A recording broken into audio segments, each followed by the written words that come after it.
Good morning everyone guys. So we woke up too early guys. I think it's 5:30. So yun guys no. So let's have like a view. Yan guys yung view natin dito guys early in the morning. So medyo gabi pa. medyo gabi pa.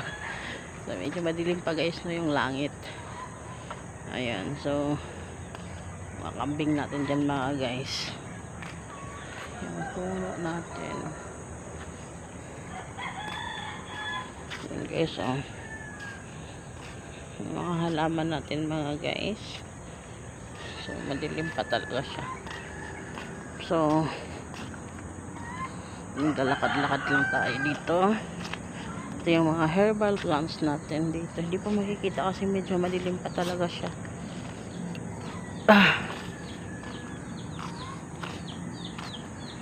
Mga manok naglabasan na. Parang tulog ng mga tao. Ayan mga guys. Tingnan natin guys yung mga okra kung may tumubo na. Wala pa eh.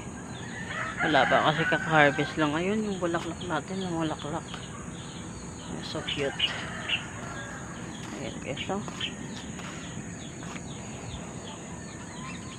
Look at that mango. Isang mangga natin. Malabong na yung daba.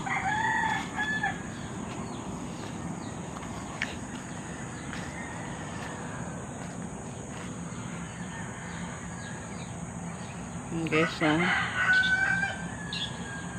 so kaka-harvest lang dito guys ng palay so, dito sa may likod. So ngayon papahabol yata nila yun guys na pataniman. So naararaw na siya. Ayan, naararaw na siya. So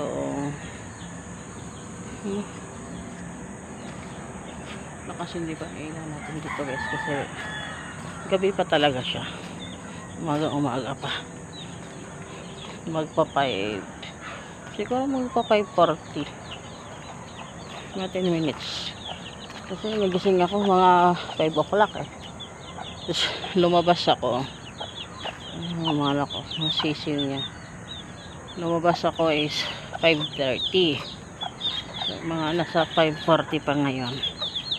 Ang daming mga yun mga hanap yung cat natin sumusunod sila nangihingi na sila na pagkain. Yung pusa nangihingi na sila pagkain. Ang galing tong nanay na to kahit marami siyang sisiw 2, 4, 6, 8, 9 hindi niya talaga pinapabayaan. Yung iba kasing nanay kasi pa lang paglabas pa lang nila kunti na lang anak nila kasi pinapabayaan nila. Ito na to eh para mag 2 weeks na yung sisiw niya pero kumpleto pa rin lahat.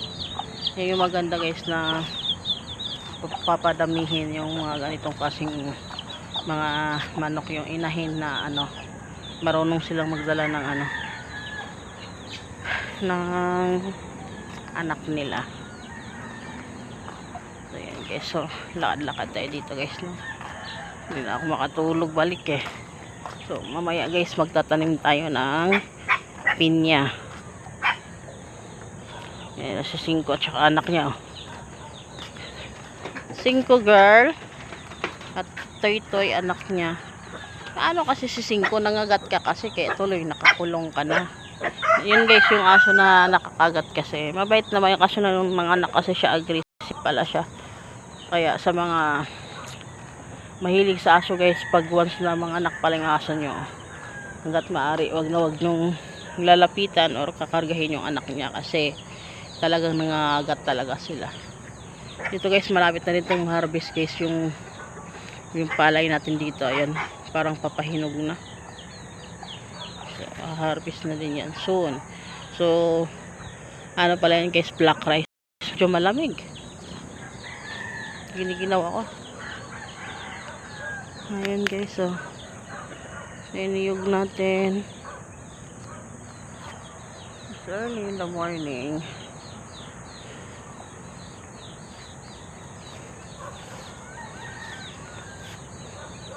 Yun guys. Titingnan natin yung pagsikat ng araw guys kung maaabutan natin na. Let's take a walk in this.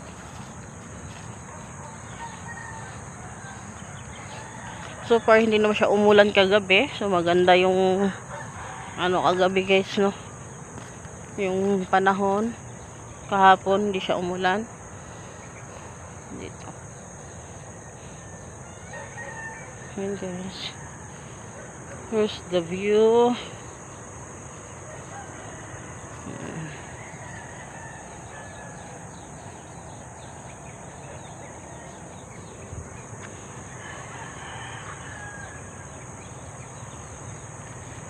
May kambing doon.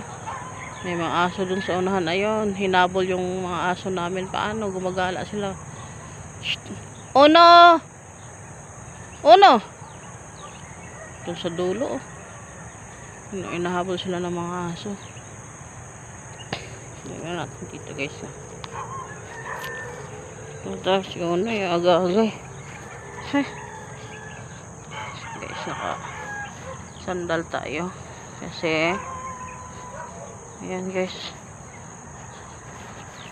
medyo mataas yung sandal natin guys para hindi tayo maano. Ikaw, gumagala kayo. Ayun, may mga asong pumasok. Shh! Kayo nagdala pa kayo. Ay! Putay! Balik! Loko-loko talaga kayo. Kayo ba? Kayo ba?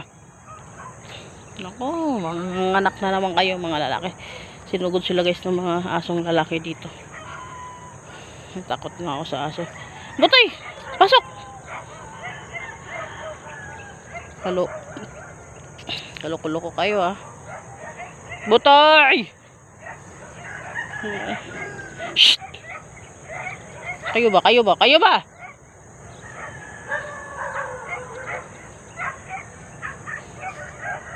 Mag-aagay. Gabi pa talaga. Ano dos? Saan ka naman pupunta dos? Balik.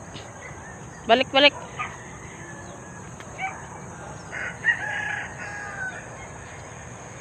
Medyo malamig eh. Magkape tayo mga guys. So balik tayo doon. Balik, balik, balik eh. Ayo ba? Aga-aga kayo. Gagala ka naman kayo doon sa labas. Maaga to sila gumagala sa labas eh. Mga aso na to eh.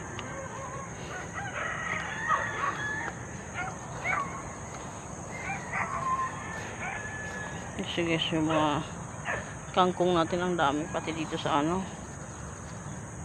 dito na sila sa paanan. Guys, balik tayo. Labas! Ay nako, harang pa talaga dyan sa daan. So ayan guys, kape muna tayo mga guys. Bye bye, see ya. Happy morning everyone.